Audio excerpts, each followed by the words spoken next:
Ya. Assalamualaikum warahmatullahi wabarakatuh. Perkenalkan, nama saya Andian Andriawan, NIM 20030150109, kelas PGKRD. Baik, saya akan mempresentasikan PT saya tentang cabang olahraga lompat tinggi. Pertama yaitu lompat tinggi.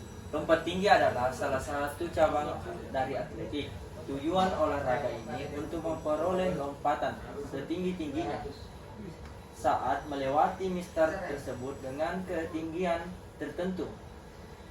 Tinggi tiang mistar yang harus dilewati atlet minimal 2,5 meter. Sedangkan panjang mistar minimal 3,15 meter. Selanjutnya yaitu sejarah lompat tinggi. Lompat tinggi merupakan salah satu olahraga tertua. Olahraga satu ini disinyalir pertama kali dipertandingkan pada tahun 776 Masehi di era Yunani kuno.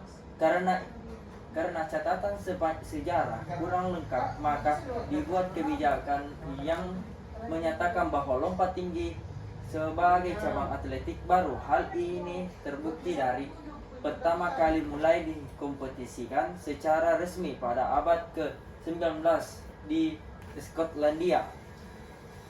Pada pertama kali kompetisi lompatan tinggi ininya 1,68 meter menggunakan gaya gunting.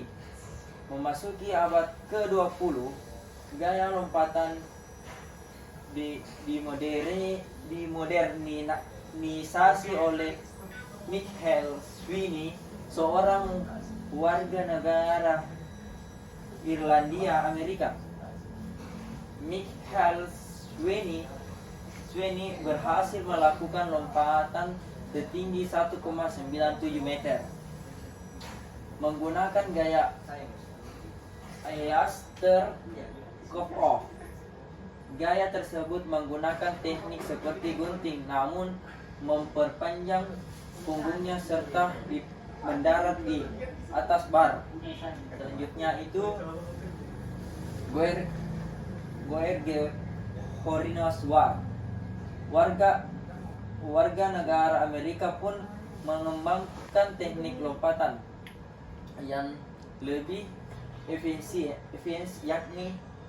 yakni Western Roll. Teknik tersebut berhasil mencapai lompatan setinggi 2,1 meter di tahun 1912. Pada Olimpiade Berlin, teknik lompatan tersebut menjadi cara yang dilakukan banyak atlet, di mana peraih di lompatan tertinggi adalah Cornelius Johnson dengan tinggi lompatan 2,3 meter.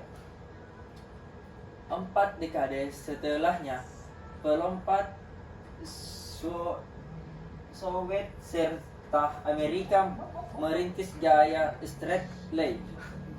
Carles Dumas adalah orang pertama yang menggunakan teknik tersebut dengan mencapai lompatan 2,13 meter di tahun 1956. John Thomas meningkatkannya dengan lompatan setinggi 2,23 meter di tahun 1960. 4 tahun setelah Pellerin Brunet mencapai lompatan setinggi 2,28 meter dan membuatnya meraih medali emas. Para atlet pun mencoba belajar mengembangkan olahraga satu ini dengan berbagai macam gaya, mulai dari gaya gunting, gaya guling sisi, gaya straight leg, hingga gaya body flow. Namun pada prakteknya, para atlet lompat tinggi kebanyakan menggunakan gaya straddle karena dinilai mampu memberikan hasil lompatan lebih optimal. Selanjutnya itu teknik lompat tinggi. Yang pertama itu teknik awalan teknik. Teknik awalan teknik. Awalan ialah suatu teknik dasar lompat tinggi untuk atlet dalam melakukan lompatan. Biasanya mereka melakukan awalan ini dengan cara berlari, dimulai dari lari dengan kecepatan yang masih rendah hingga kencang, tidak sekencang lari di dalam lompat jauh. Kedua itu teknik tolakan.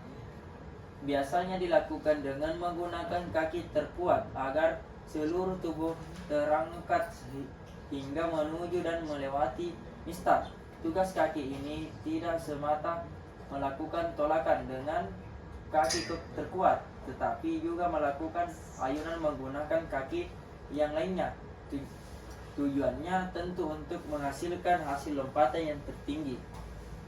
Ketiga itu teknik melayang di udara. Gerakan melayang pada gaya ini adalah memposisikan tubuh dengan sedemikian rupa.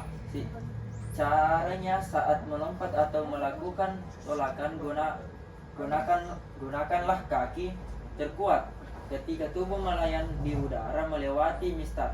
Usahakan memposisikan tubuh sesuai gaya lompatan tinggi yang digunakan. Selanjutnya itu keempat, teknik mendarat. Tahap terakhir lompat tinggi adalah melakukan pendaratan. Upaya ini bertujuan agar kalian dapat mendarat di atas matras dengan sempurna. Meskipun pendaratan ini sifatnya bukan yang utama dalam penilaian, namun mendarat dengan baik akan terhindar dari risiko cedera. Sederhananya, penilaian dari lompat tinggi terletak dari hasil lompatan yang tertinggi. Selanjutnya yaitu sekian dan terima kasih. Itulah hasil presentasi saya. Assalamualaikum warahmatullahi wabarakatuh.